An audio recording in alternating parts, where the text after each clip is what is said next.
That's it. Okay, so today we're going to learn about calculating effective annual interest rates in order to compare loans and investments. So when we say effective annual interest rates, we're not saying that the interest rate is effective. We're saying how much that is effectively. So just in case you're interested in the etymology of that effective term there. So you will be able to calculate effective annual interest rate and use the results to compare investments.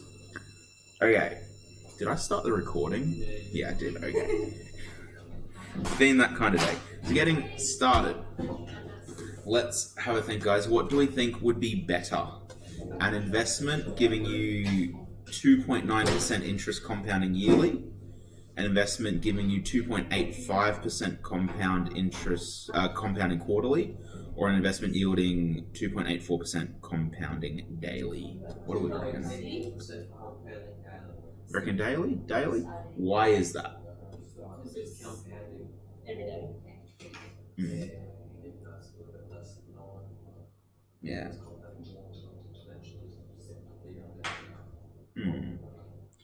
So, let's check the maths. So let's do some maths about this. Let's figure it out. So let's. Right. No worries. So, just the hardcore left here, just the originals. Okay, so let's have a look. So, it's a bit hard to compare these because we haven't been given really enough information. If I'd have said like over 2 years or over 5 years or something, like let's just check for like a year and see what happens, I reckon. So let's have a look at this one, 2.9% compounding yearly. It also hasn't given us a value, but a sneaky trick with any investment, your rate of gain is the same regardless of how much you put in. So you're earning a percentage per year. So if you put in $1, you're going to earn 2% extra at the end of that year for that first one. If you put in $10, you're going to earn 2.9% of $10. So as long as we choose the same amount, it doesn't matter. So is it even worth doing this one? Let's just say $1. Oh, let's make it 1,000. Just so I'm not. So that's our principal value. What's our rule for calculating interest earned?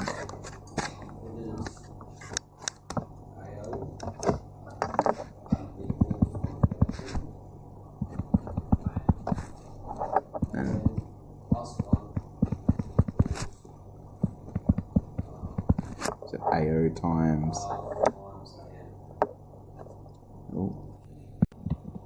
So AO plus R times AN. Yep. I kind of want to cheat here and just do this in an Excel document just because it's going to make it a bit easier. It's not really what we're focusing on, the calculating in itself today. Let's do that. Let's cheat. So...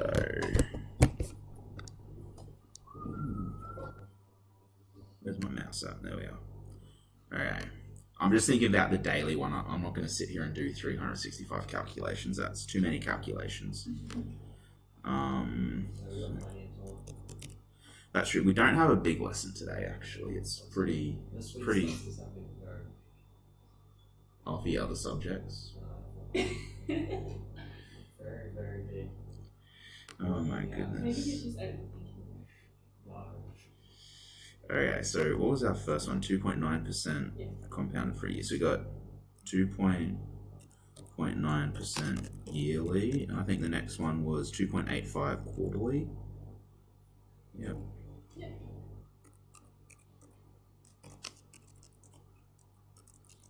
Quarterly, and then the last one was like 2.84 daily. Okay, so let's say principal is $1. Yeah, but now I want to do one. I'm just being. You're right. It'll be easy with 1,000. Let's do 1,000. When you're right, Nathan. So let's do our 2.9% one. So I'm going to set this up as a proper table. No, I'm not. No, I'm not. I'm not about that energy today. That's too much. And then we've got 2.85%. Then we got 2.84. 2.84. Huh? Yeah. I get like 20 or 30 views for each one. I'm supposed to do a 30 subscriber special or 50 subscriber special or something. I think I'm at like 30 odd subscribers. You know, subscribe, get amongst it. Let's do the cool one. Okay, so for this one's going to be easy because that's just going to be our principal times our interest rate, which is 2.9, 0.029. So that'll be the interest plus the initial amount. So that one's earned $29 over a year. Now you guys have done this in Excel previously using recursion. That's where you just like keep doing the rule to find, you know, quarter 1, quarter 2, quarter 3, quarter 4. I'm gonna cheat. I'm just gonna use our formulas. So our regular, and this is, if you look at your formula sheet. I mean, I shouldn't say I'm gonna cheat because all I'm doing is using our regular formula. Oh no, maybe it doesn't have it on here. Oh no, compound interest. Amount equals principal times 1 plus I to the power of n. Sorry? That's because the one you've been using is the recurrence relationship one, which is this one.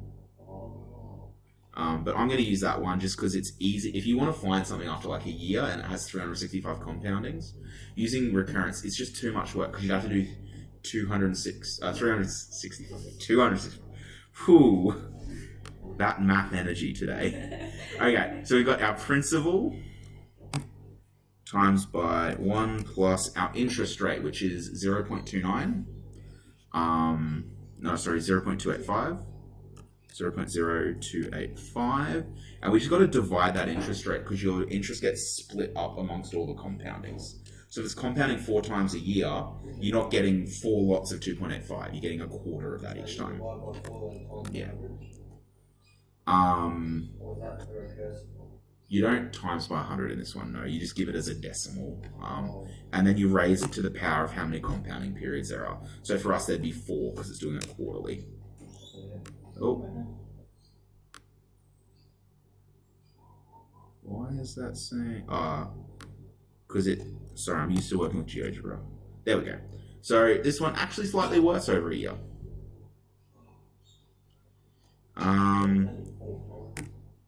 Let's see this one times 1 plus. Now we have 0.0284. This one is compounding daily, so 365 times a year. And it's going to have 365 compounding periods. So there you go. This is after 1 year, remember? Yeah. So after 1 year, you're very unlikely. Let's try it after, so this, we'll just make year 1. Let's go to like 10 years. So this one would be equals our interest, 1 plus our interest rate, 0.029. Now, because this one isn't being compounded more than once a year, you don't need to divide the interest rate by anything. So it just stays, and that's happening 10 times because we're doing it for 10 years. Oh my goodness. So I'm so used to using GeoGebra where you don't need to put those multipliers in. Okay, so after 10 years, you've made $330. Nothing amazing. But let's have a look at what happens over 10 years with more compounding periods, because we should start to see a fairly big increase. So 1 plus, and we've got 0.0285 divided by 4 because it's going quarterly. And over 10 years, how many compounding periods will that second account have? 40. So 40, yeah, 4 for 10 years, that's 40. So this one still hasn't caught up. It's close. It's within couple of bucks, yeah. Let's have a look at this one. The fact that those two aren't together makes me think that this one might still be behind as well. Equals that times 1 plus 3339, okay. Plus 0.0294 divided by 365. And then that'll be to the power of 3,650. I'm going to ignore leap days and stuff here. 1341. You're actually really close, within $2. So you can see that those daily compoundings are actually after 10 years. Like, to be fair, $1,000 is a really small amount for an investment, but over time it has come ahead. So your original guess was correct. Now, over the long term, I would expect that this one will eventually take over. Would be my guess, but looking at it, you see that after year one, it was about $1.20 behind, 1,029, 1,028.8. Over here, it's 1,330, 1,003. So it's about $1.60 behind now. So it's caught up by 20 cents over 10 years. So that's not really compounding enough to make, because that's a pretty big jump in percentage. 2.9 to 2.85 is reasonably large, but over time that would eventually take over.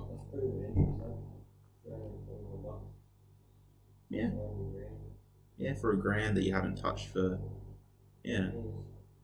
like I reckon in maybe 20 years you probably would have been over 2,000, because it's exponential growth. The longer it's in there, the quicker it rises. So let's cheat. Yeah. Well, a lot of savings accounts don't let you have more than like a certain amount. Like $900,000 as well. Yeah, because they won't let you have those. Yeah, they don't want you to get rich at their sorry. For a savings account, if you get a high interest savings account, so those ones normally have conditions, like you need to add a certain amount per month, and you can't. Term deposit's pretty rubbish these days. Yes. I agree. Yeah, so the one I had, I was with Commonwealth Bank. I don't use it anymore since I got my home loan, because I had to rechange the way I do stuff. But the way it got, if I grew it by $500 a month, or maybe it was $200 a month, and I was only allowed to withdraw once per month from it. I think I got 2.7% interest. Or it was something, maybe it was like 2.5, something like that, which I actually did. It's really embarrassing. I got my year 12s or my year 10, no, it was my year 10s to do a test, like for like a assignment where they had to find the best one. It turns out the one I was with was like 4th best. Oh, really? And I'm just like, oh, that's embarrassing. That's absolute shame. Okay, so let's put it in. So over 10 years, who cares? Everyone's seen the maths on the bloody screen. I'm not going to rewrite it. But over time, the better compounding, the more you compound, the better you do. And even though we didn't see that second option overtake the first one, you could see it was getting closer. It came 20 cents closer in that one. Yeah, well, in 100 years it'd be easily more. But oh no. Aren't you guys so glad that you're at school so you can see this stuff live? So, I'd make a little... How did I select the highlighter? Oh my goodness. So,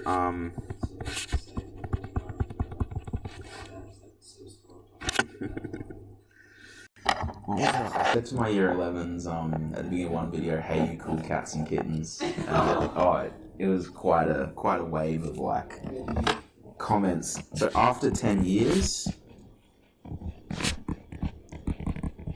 option C is best.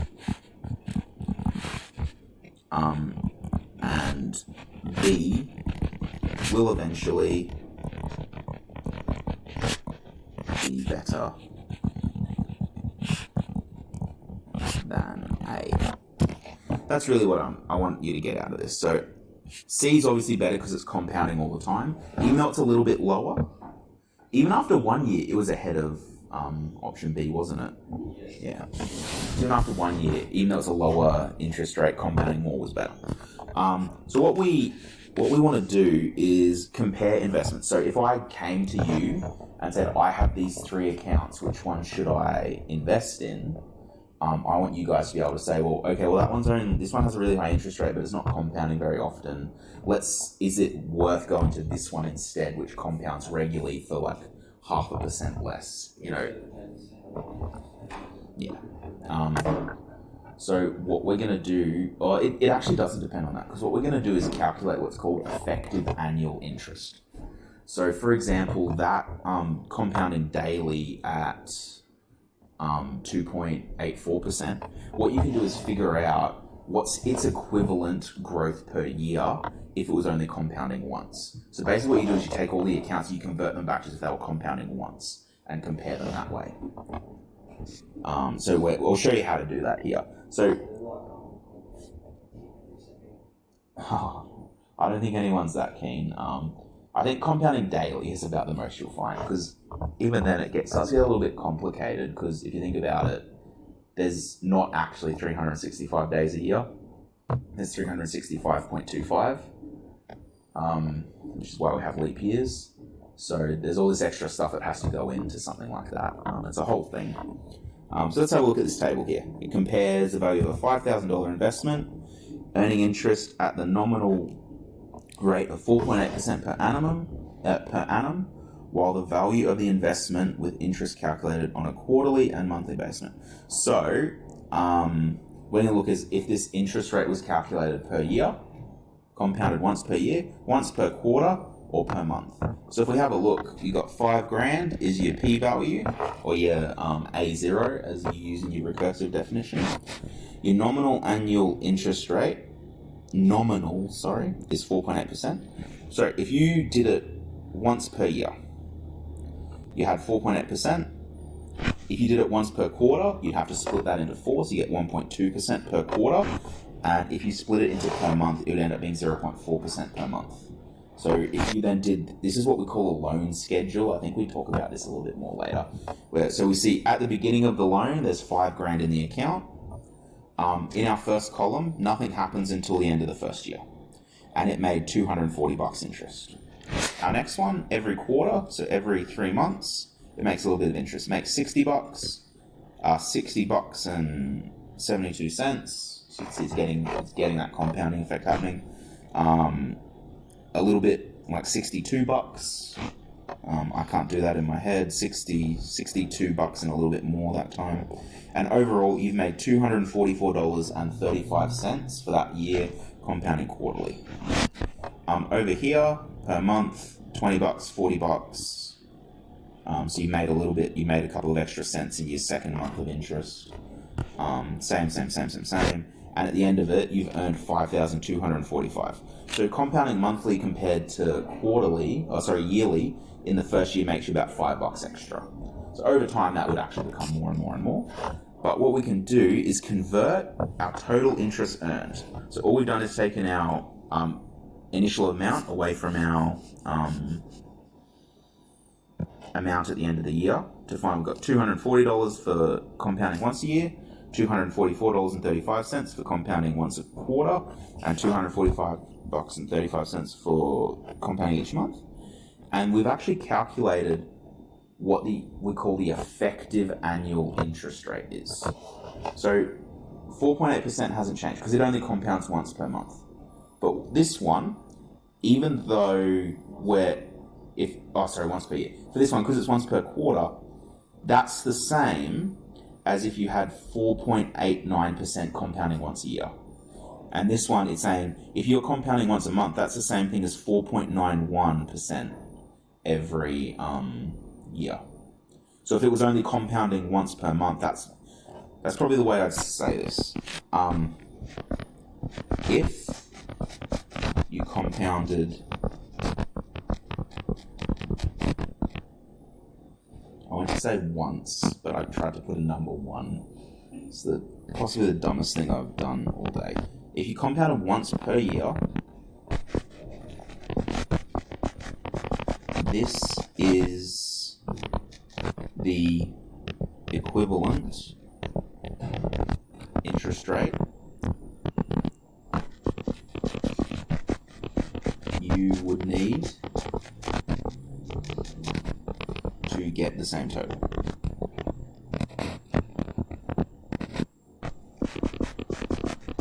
So what I mean by that is you could put in 4.8% compounding monthly, excuse me, or you could put in 4.91% compounding annually, and those two figures would end up giving you the same amount of growth per year.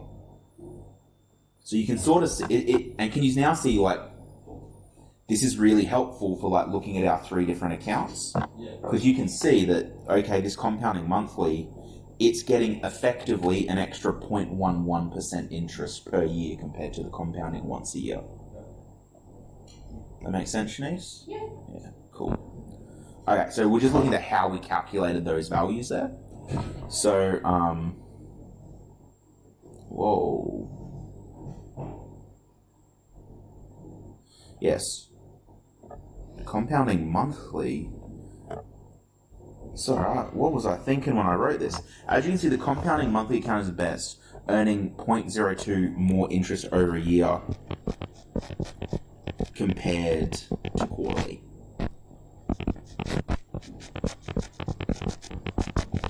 So it earned 0.11% more than yearly and 0.02% more than quarterly.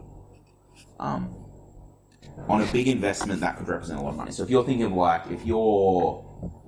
so let's say a bank, the way they give you interest is they invest your money.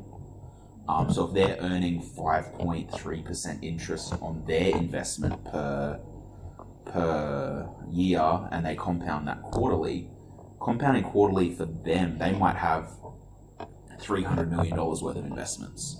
So that 0.02% could be worth millions of dollars. So it can be very big money. Okay, so the way we find those values is you just take the interest divided by the principal and times it by 100. So for this one, we just took $240, divided it by 5,000 times 100, got back to 4.8%. That's what you'd expect, because that was calculated over 1 year. Stocks, just businesses, generally low risk stuff. So so that's why, not to get sidetracked from this stuff, but you guys might remember in the late 2000s, like 2007 sort of thing, America had a massive financial collapse. And that was because their banks were investing in, basically they were investing in debt. And basically there became a point where there was too much debt, and so all those investments stopped earning money, and all of the bank's money was tied up in that, and so all of the money just like became, like they had $10 million worth of stocks invested in that, and all of a sudden that tanks, that $10 million worth of stocks all of a sudden became worth like $1,000. And so all the bank's money disappeared, but of course the bank's money is people's money, so all these people lost all their money. Gone are the days where like,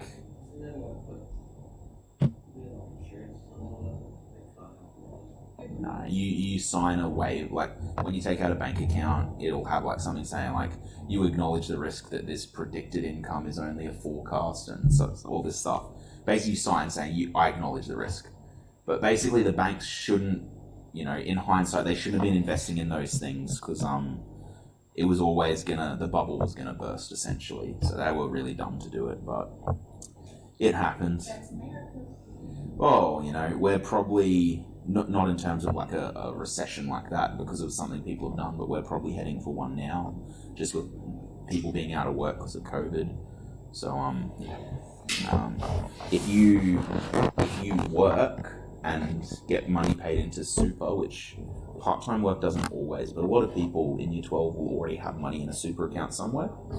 So when you set up your super, you can choose how the money gets distributed. So most people, especially if you're young, it automatically gets put into investments. So for me, when all this stuff happened, I took my money out of the investments and put it into just regular cash, because it doesn't earn interest the same way investments do. but also I predicted, and I still predict, that the financial market's going to tank by the end of the year, which means that if I had $20,000 in my super, if that was still tied up in stocks, when if the share market collapses, that money will essentially disappear. So the idea is or what you can do is, if now that I have that in cash, if the market does tank, when it's at the bottom, I can just put it back into stocks, and that $20,000 that was worth it when the stock market was up here, if the stock market's down there, I might be able to buy $20,000 worth, but then when it recovers, that stock's going to go back up to there. But because I've been able to buy a lot more of it because it's cheaper, I might end up making money. I don't know. I'm not a stock market speculator, but hopefully something like that happens. So that's our essential rule. So it says we can use the following rule to do that. So a loan with a particular nominal interest rate and a number of compounding periods will generate a certain amount of interest over the course of a year. The effective annual interest rate of this loan is the nominal interest rate with one annual compound that generates the same amount of interest over the course of 1 year. Let n be the number of compounding periods in 1 year. Let I be the annual decimal rate of interest. Let I effective be the effective annual decimal rate of interest on the loan. So this is our rule that we're going to use a bunch for the rest of today. I effective is just 1 plus I over n to the power of n minus 1. So that's kind of similar to that compound interest rule I showed you before on the formula sheet.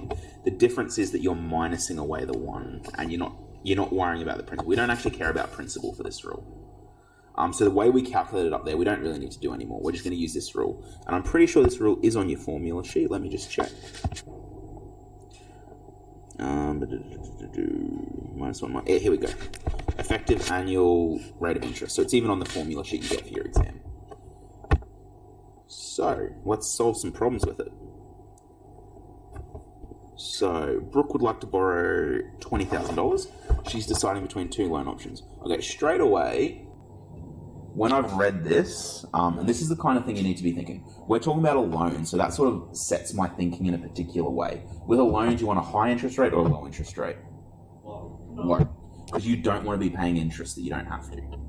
So what that means is, for option A and B, whatever the answers end up being, the one that's best will be the smaller number. Okay, so let's have a go at solving it. So option A, 5.95% per annum compounding weekly, 6% per annum compounding quarterly. What's our gut feelings? Which would be better? Like, which will have the lower effective interest rate?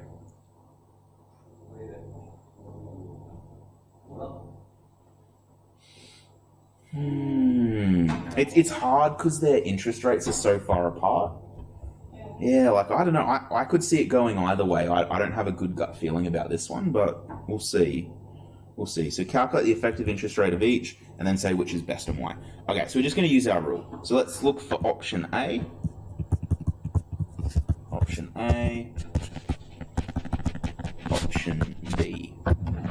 Okay, for option A, I is what?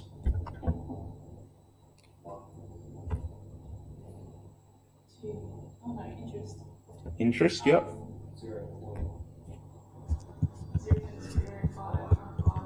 0.05. And then N is what?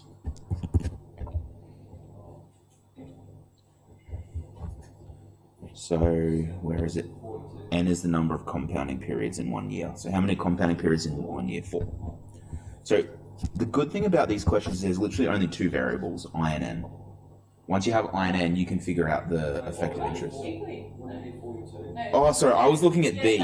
I looked at B and saw 4. Yeah, so you're quite right, it'd be 52. Okay, so we now have enough information. Let's just look at our rule.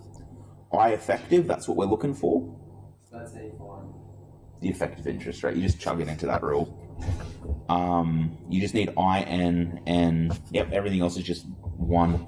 So, I effective is going to equal 1 plus I over N to the power of N minus 1. Sub in our variables. So instead of I'm going to use 0.0595. Divide it by 52 to the power of 52 minus 1. So let's see what our calculator says. Now, I will give you one warning with these. Because there's something in our equation that happens after this power, be very careful when you put it into your calculator, because some calculators will go like to the power of 52, and if you don't like press the right button, it'll then put the -1 up in the power. So it'll like calculate it like that, which will then give you to the power of 51, which will give you the wrong answer. So make sure that you're separating out that -1. So anyway, let's put this in. 1 plus 0.0595 divided by 52 raised to the power of 52, then -1. So I got from that 0.0612, but then I'm rounding it off at a 6. I'm going to make that 13 effectively. So it's approximately 6.13%. So you can see how that would be that's a bit deceptive, I guess, if you're getting a loan. Or we only charge 5.95% per year. No, you don't. You're charging effectively 6.13%, which if you had a, I don't know, $3,000 loan or something, that extra, bit of a percent could be an extra couple of $100 a year that you're paying on that, which is realistically something that you're gonna get charged in real life. Okay, let's have a look at option B. So we already said that N is 4 because it's compounding quarterly. What would my I be? 0.06. And it is important we have to have these in decimal form, not percentage form, because that's the only way this rule works. So I effective. I always, by the way, I write out my rule the first time, specifically when I haven't really done this before, this particular way of solving stuff. So even for me as the teacher, I'm writing out the rule just so I remember. Because once I've done this 3 or 4 times, that rule is going to be stuck in my head. It might take you guys a little longer, but that's right. This is why we always write out the rule and then we substitute in. So that's going to be 0.06 divided by 4 to the power of 4 minus 1. So let's see what we get. 1 plus 0.06 divided by 4 to the power of 4 minus 1. I got 0.0613, but then I'm cutting off a 6, so I'm going to round it up to 4. It's not even 1% difference, it's 0.01% difference roughly. What am I doing? 6.14. What the hell? So there's approximately equal to 6.14%. So very, very slightly, they're very similar. So which option would we say is better? Oh, we got some disagreement. So which one would be better? Remembering that this is a loan. Do we want to be paying 6.13% or 6.14%? 6.13. So for question B, option A is slightly. No. I'm going to underline slightly because it's very minuscule. Slightly better. As you will pay a little less in interest. Oh, this is sort of it's one of the things accountants would do, would be to look for like what would be the best way to sort of like invest your money and stuff. But there's a lot more to it than that. They're all about like appreciating and depreciating assets. It's more about running accountants do a lot more business stuff than investment stuff. I think if you're an accountant, that's what you'd spend most of your time doing. Or at least that's what I think. I'm not an accountant. What do I know? Okay. Question 2. Ronnie has 30,000 to invest. So straight away in my head, I'm seeing that invest word, and I'm just making a mental note.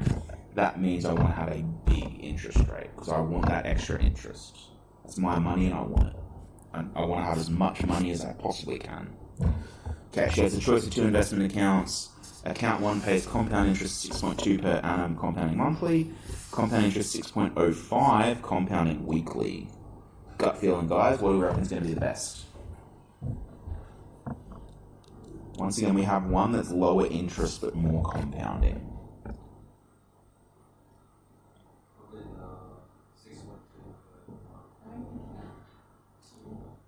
So you reckon 6.2 per month? You reckon 6.05 compounding weekly?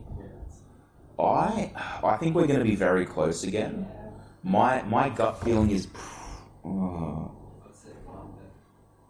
my gut feeling is 2, but that's just because I'm biased towards high compounding periods. But I reckon they're going to be quite close. So let's have a look. So option 1. What are our 2 variables that we need?